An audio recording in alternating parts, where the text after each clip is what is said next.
চাৰিওফালে উদুলি মুদুলি পৰিৱেশ ৰঙৰ উৎসৱ হোলীয়ে কঢ়িয়াই লৈ আনে সকলোৰে জীৱনলৈ আনন্দ উৎসাহ হোলী উৎসৱ ফাকুৱা উৎসৱ উপলক্ষে কণ্ঠশিল্পী সকলো ব্যতিক্ৰম নহয়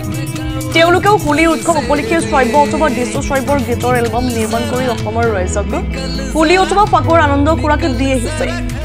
এনে এক উদ্দেশ্য আগত ৰাখি অলপতে জনপ্ৰিয় কণ্ঠশিল্পী গোপাল নায়কে নিকেল জাৰা ঘৰচেৰে হিন্দীত গোৱা হোলী গীতৰ এলবাম এটি মুকলি কৰিলে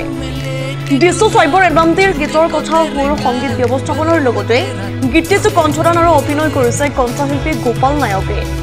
কেমেৰা আৰু সম্পাদনত আছে বিটু শাহ দৃশ্য শ্ৰাব্যৰ উক্ত গীতৰ এলবামটিত দীপালী নায়ক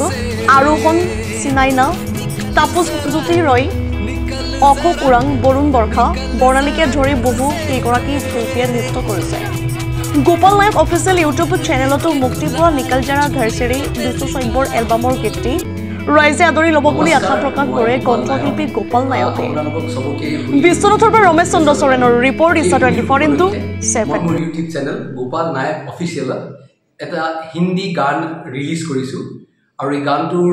মাতটো হৈছে নিকেল জাৰা ঘৰচেৰে গানটো মই কম্পোজ কৰিছো মই নিজে গাইছো আৰু মোৰ লগত অভিনয়ত আছে দীপালী নায়ক আৰোহণ চিনানা বৰুণ বৰ্ণালী বৰ্ষা তাপজ্যোতি ৰয় অশোক আৰু বৰুণ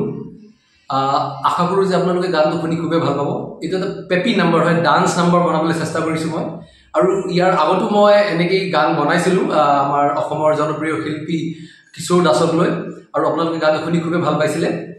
গানটো হৈছিল কমলা বাৰীমে সেম তেনেকেই মই আৰু এটা গান বনাবলৈ চেষ্টা কৰিছোঁ আৰু ইয়াৰ মিউজিক বহুত ডান্স নম্বৰ হয় আশা কৰোঁ যে আপোনালোকে গানটো শুনি খুব ভাল পাব আৰু আদৰি ল'ব ধন্যবাদ